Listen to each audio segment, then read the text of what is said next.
Hello and welcome. Hello and welcome to anyone who's there. Let me see what that's saying.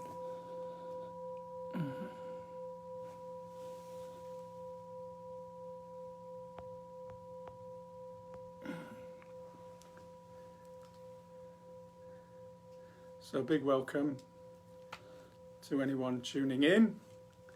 And I think there's signs of life. John King and Lynn, that's lovely.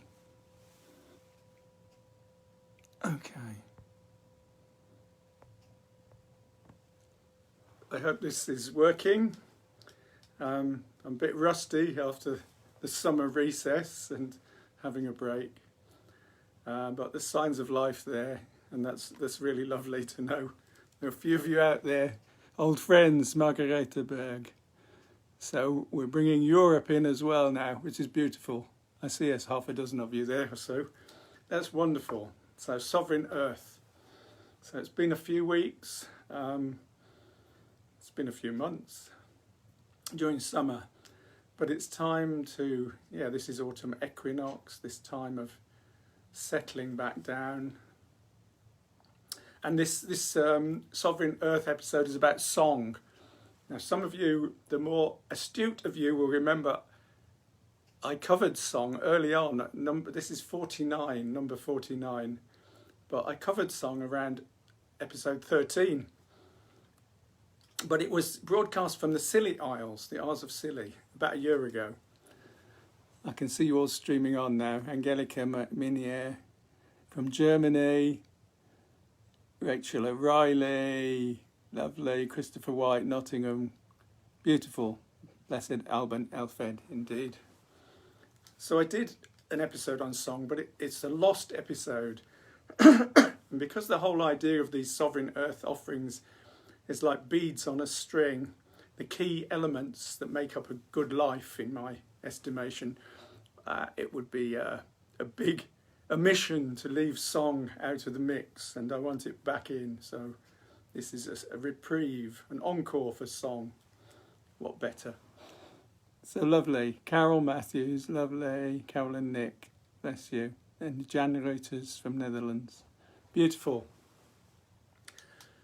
So it's autumn equinox, this passing in the northern hemisphere from the light half of the year, and we're on the cusp now of the dark half of the year. The nights will grow longer and the days shorter. And I was struck by 26 years ago, I joined a Druid Grove in Bristol, which I still attend. And on that night, 26 years ago, 2 other people came for the first time, and they've become very good friends, and they've been every year since, like me.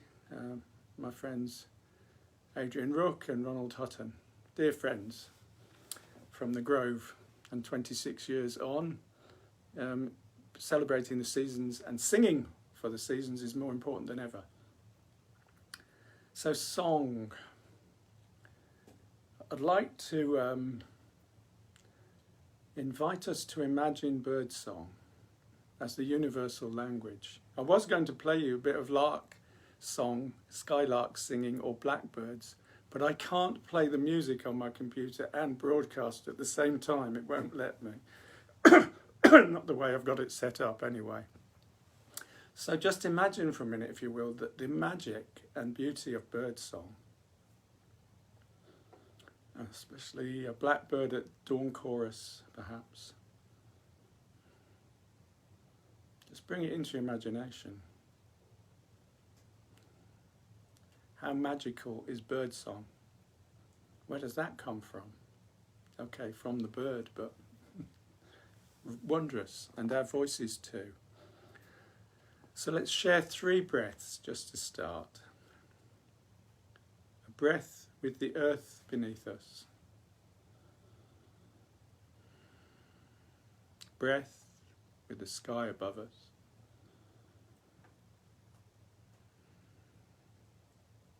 A breath with the waters that surround our land. and 3 Arwens, R-O-N. This is song, Arwen.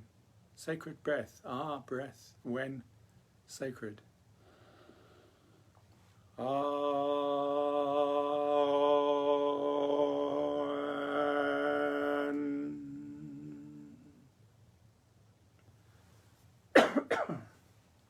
Excuse me.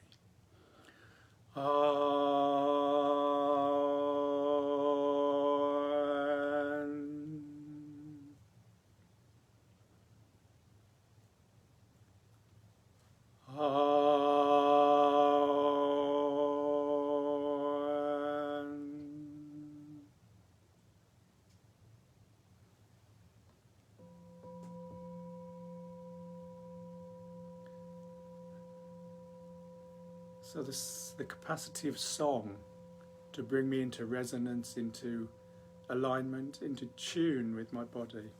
In fact, it does more than that. It brings me into tune with myself, with each of you in this circle, and with the planet. The earth has a song, a note as well.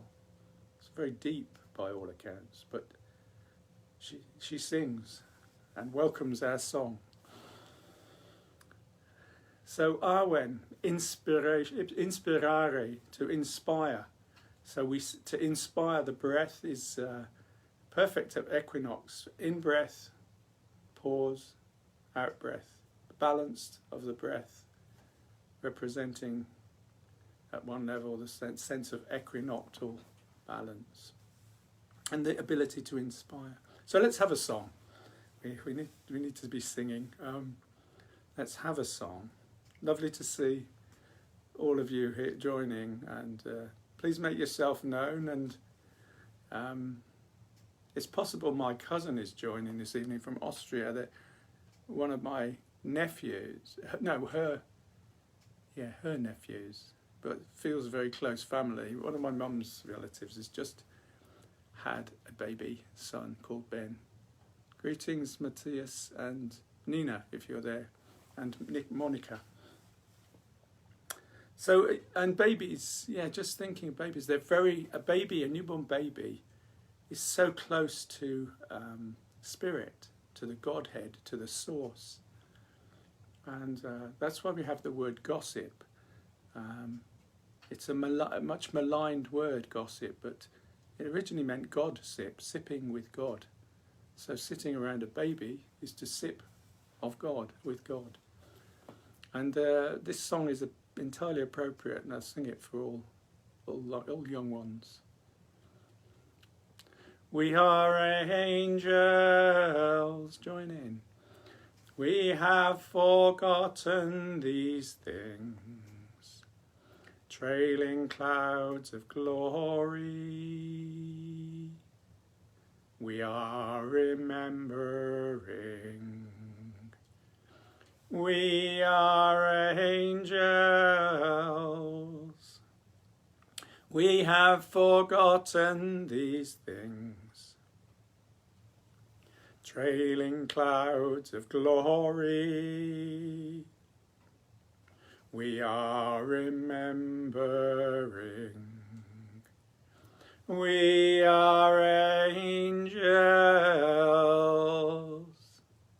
We have forgotten these things, trailing clouds of glory. We are remembering. We are angels. We have forgotten these things, trailing clouds of glory. We are remembering.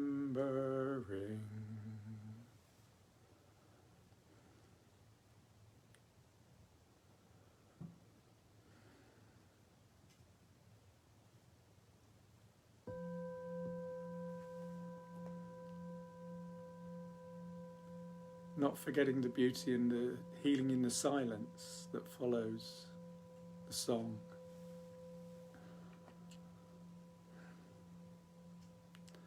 So song talking of babies, they've done various experiments. I mean, it's obvious really to any parent. We sing to the baby in the womb. I've sung to my children and grandchildren when they've been in the womb, and it has a healing and a calming effect on the baby. The heartbeat calms, even though the baby gets excited. The baby's inspired by the music, but is calmed. And music has this capacity to calm us at times of stress. This can be easily forgotten. I mean, we're administered medicines just before operations, and in times of pain or stress or anxiety, we're given conventional drugs, or can be. But music and song has been shown to be more effective at calming the body. And in fact, all sorts of science has caught up over the years and is catching up with inherent indigenous natural wisdom. And they've done experiments which show that the immunoglobulin A, which is a key suppressant of disease, it enhances the capacity of what are called killer cells to knock out the virus. So particularly at this time, when we live in the time of the virus, and song has the capacity to enhance the immune capability to put us in a healthy state, to not allow the virus to knock us out. And yet what's happening in the world, or what's happening in this country certainly, song has been suppressed during this time. Children are not being allowed to sing because they're afraid of spreading the aerosol, and we're not meeting in social groups to sing, although I am on occasion. But this becomes more important, this global grove, this sharing in circle of song, because it's so healing. And there's a song that was written actually by someone who comes to the circles of song that we hold, and she wrote this wee song, and Maggie Moonrose, she wrote this about the group and about the effect it had on her. What are her words? I don't want to get the words wrong. Yes. Healed am I by your wondrous singing, healed am I by your wondrous love, healed am I by your wondrous presence, healed am I by the flying dove, healed am I by your wondrous presence, by your wondrous singing, healed am I by your wondrous love, healed am I by your wondrous presence, healed am I by the flying dove, healed am I by your wondrous singing, healed am I by your wondrous love, healed am I by your wondrous presence, healed am I by the flying dove, healed am I by the flying dove, healed am I by the flying dove.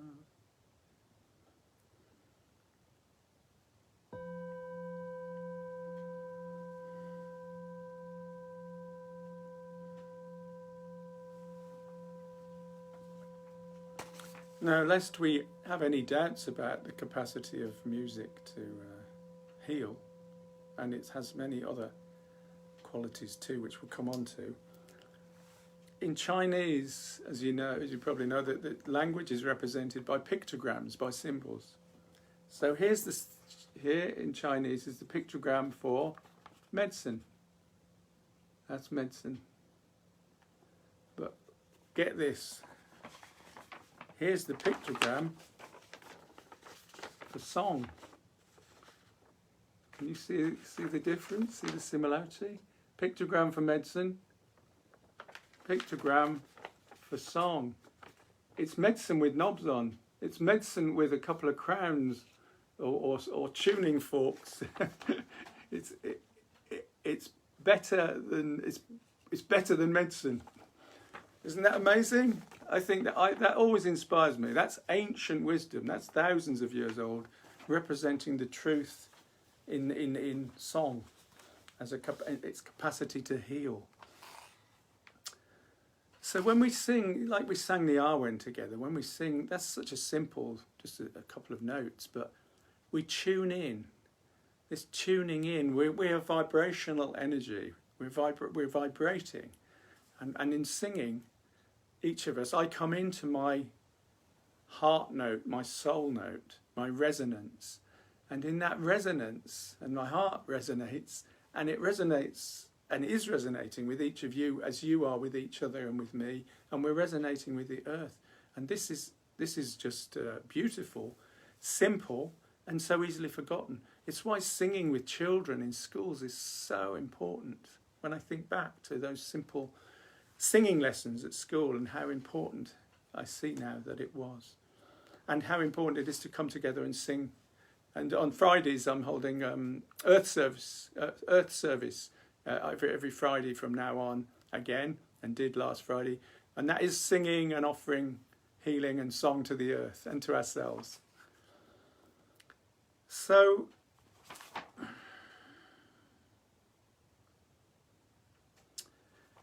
I just wanted to spend a couple of moments reflecting on what I think was the truth of all indigenous cultures, but we still have that link through the Southern Hemisphere. In Australasia, the indigenous Aboriginal peoples of Australia, I'm sure you've heard of songlines, where the songs were sung into the landscape, but something else far, far more important than that was created. It was like spinning a web of song across the landscape that held the tribe history, its culture, its values, it held its energy, and it spun out across the landscape, and the people were brought into harmony and brought into attunement with the land through that process. And so singing the landscape through the song lines across the landscape was vitally important to our ancestors.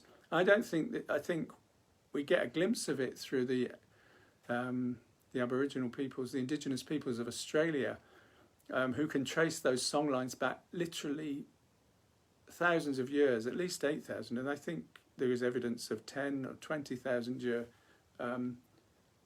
progression of those song lines. But of course, somewhere along the line we lost them in this land, although I sense they were here and are still available, and we're in the process of re-singing them. And so vital that is to our future, to sing the land alive, to re-energize and reinvigorate and sing the land alive, singing to it, singing with it, for our own health and the health of the land.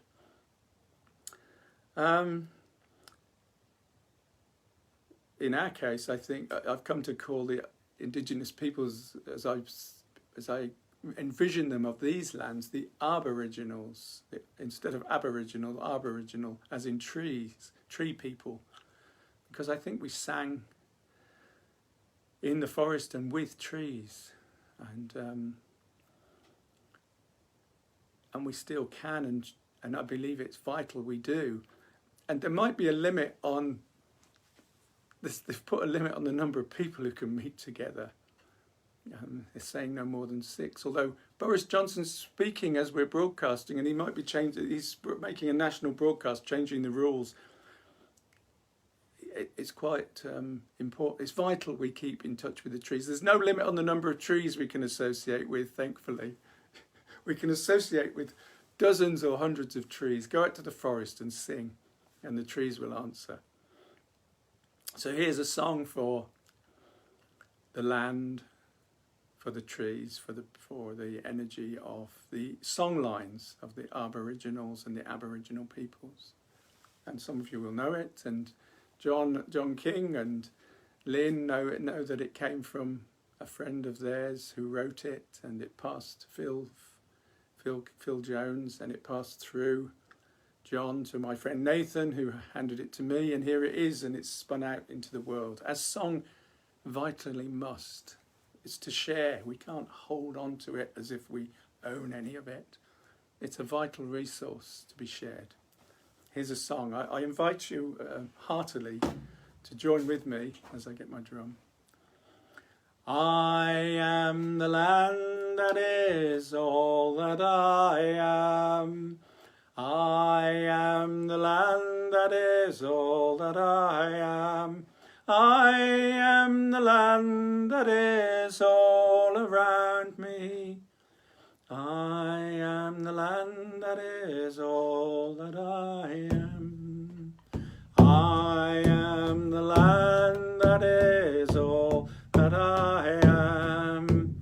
I am the land that is all that I am.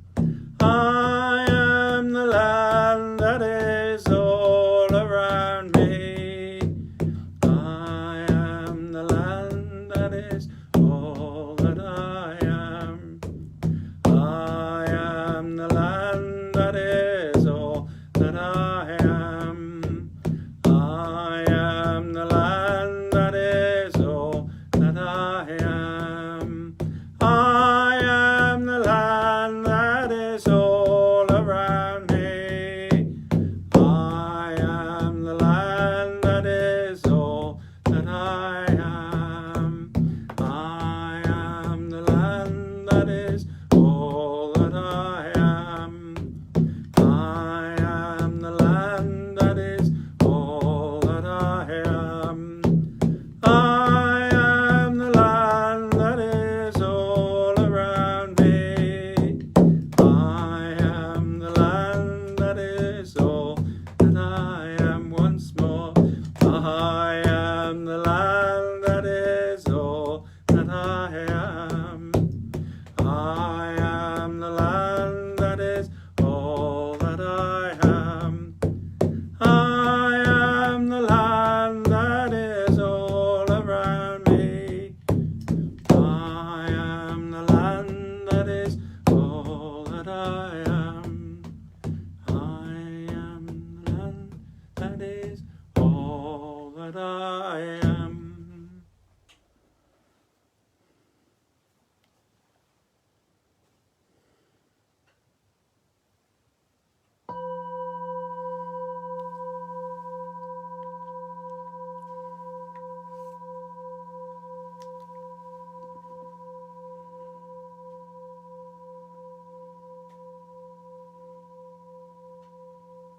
I can see a few others of you there, some from Portugal, some from the States, in the United States.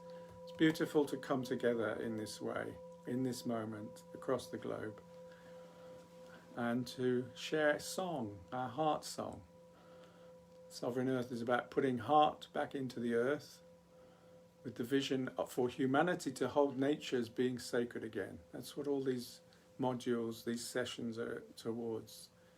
For humanity to hold nature as being sacred again. I am the land that is all that I am. So it's harvest time, and these flowers are from the farm this morning, where I grow vegetables with 13 or 14 other people, and we harvested a lot of veg this morning, which was very beautiful.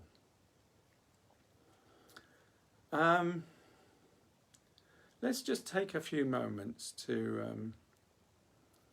I invite you to close your eyes and to imagine yourself in a forest, on a track in a forest at this time of equinox, whether it's autumn or spring, depending where you are in the world. You're walking along a track, and there are still some flowers of this time. There are flowers of this time and bird song you can hear. perhaps a blackbird or a skylark. Your favourite bird is singing, and you feel a mellow breeze upon your cheeks, a gentle breeze. Maybe you're walking barefoot on lush grass. Maybe you're standing on the odd bit of chamomile and get a waft of that as you walk. You come to a clearing. Beautiful sunny evening. And there's a sacred grove of trees, a large circle of trees before you. Beautiful, majestic, healing, wondrous trees. And you walk to the middle of the grove and you look around you at these trees in wonder and astonishment. Now, what I was going to do at this point is play you a song, play you some music, angelic music from Thomas Tallis of Spem in Allium. It's just heavenly. I'll mention it at the end if you want to follow up, but I'm going to, because I can't do that, as I discovered once I started broadcasting this evening, I want you to imagine in this sacred grove, I want you to spend a couple of minutes imagining angelic voices singing in praise of the trees, honouring and celebrating, rejoicing in the majesty and wonder and beauty of the trees. Imagine those voices.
And if you're inclined to, I invite you to join in with this heavenly choir, with your own voice, in your mind's eye, or if you feel inspired, you can do it for real in the moment. But imagine singing with this heavenly choir in celebration and absolute wonder and awe of the beauty of trees.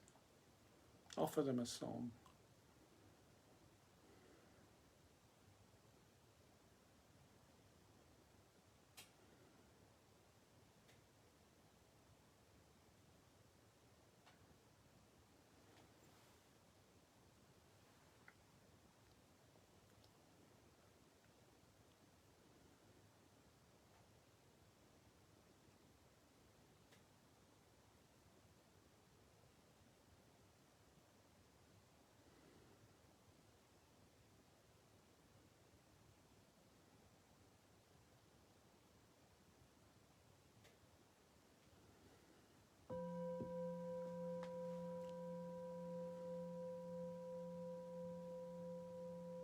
So just bring your attention back into your body in that imagined sacred space, that sacred grove.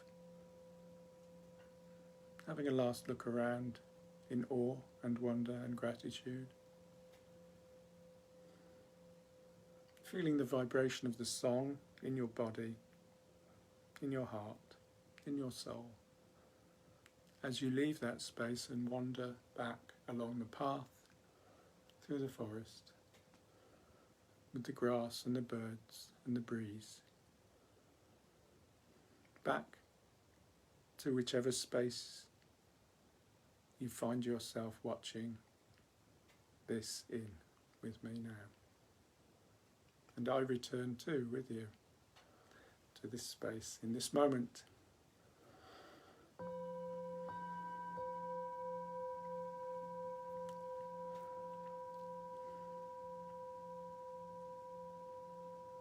So there are many, many songs I could have sung or could be singing with you tonight. There are hundreds of songs that I love, and I'm sure you have your own repertoire and your own love list of songs and music.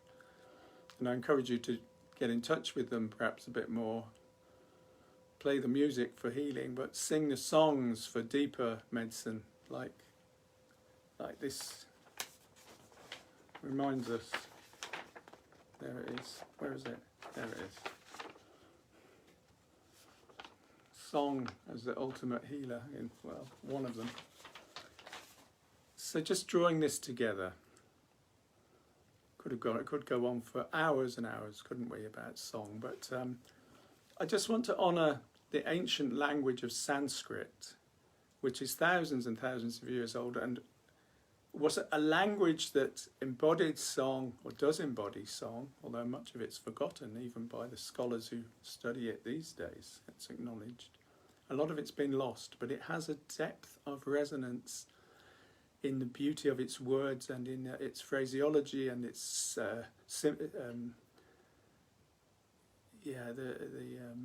the composition of the words is has a depth of song within each syllable.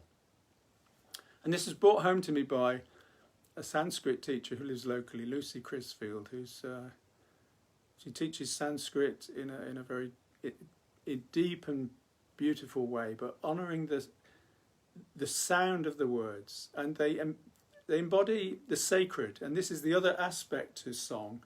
It gives us the capacity to link in with the divine. We have the capacity to be moved and to link in with divinity. And there are many. I want to just end with a chant which some of you will know. It's an old Sanskrit chant. It's a famous one. It's one of the best known. Om Bhuva Svaha, and Lucy would correct some of my pronunciation and the way I speak these words, because there is a particular way in Sanskrit of enunciating and bringing different parts of the palate into play, which are a bit dormant in our Western culture. So let's have this song. If you know it, join in, or you might want to listen and then join in, or you might just want to listen. Om Bhuva Svaha Tat Saviturvarenyam Bhargo Devasya Demahi Deyo Yona Prachodayat.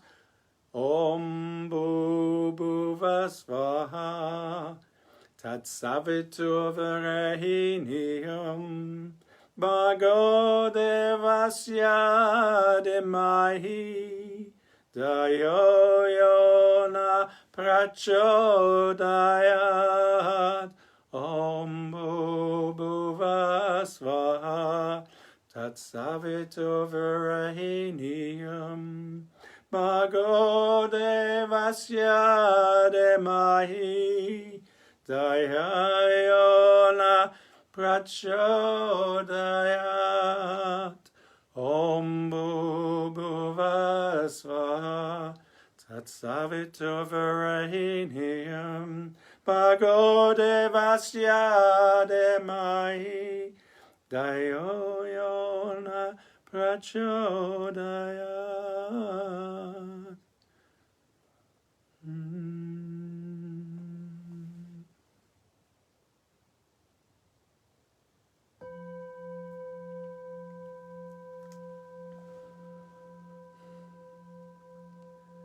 Now we could go on singing that, just that song, that sacred song for a long time, for a period of several minutes or even for hours, and it has the capacity to go deeper and deeper and deeper. And sacred song has this capacity to take us into the most wondrous realms of healing and revelation and joyous communion. And I think they have this ability to join and link us, crucial in this time of enforced separation, in this time of the COVID. And it's wonderful to think of that chant being sung thousands and thousands of years ago and offered just as healing and just as wondrous then as it still is, and all the songs that are available to us. A great resource and to revel in and to celebrate and to share. So we'll be sharing more song with Sovereign Earth service on Friday. I'll be offering Sovereign Earth on alternate Tuesdays. Doing them every Tuesday it would be a little bit much at the moment, but I'm looking to do them every other Tuesday. I won't be around next Tuesday, the one after. Just harking back to the music I would have played in the meditation, the Thomas Tallis, an old, hundreds of years old English music, Spem in Alium, Thomas Tallis. If you go to 7 minutes 20 seconds, 7 minutes 20 seconds into the recording, I was going to play the last 2 minutes of the Spem in Alium, and if you could take yourself there and imagine yourself in that sacred grove with the trees around. When I've practiced this, I've been moved to tears through that music playing in with that grove in my mind and trees. See, yeah. Anyway, there's an invitation to play with that and to sing. I think that's it for now. That's Sovereign Earth 49, and I look forward to seeing you again. I'll read through the comments and I'll put up the details of that music I've been talking about. And lots of love to you, and may the song resonate in your heart, and share it in your families and in your communities, but most of all, and for the earth, most of all for the earth, but also for our own health. All my love, and sing your hearts out, sing your souls out. Bye.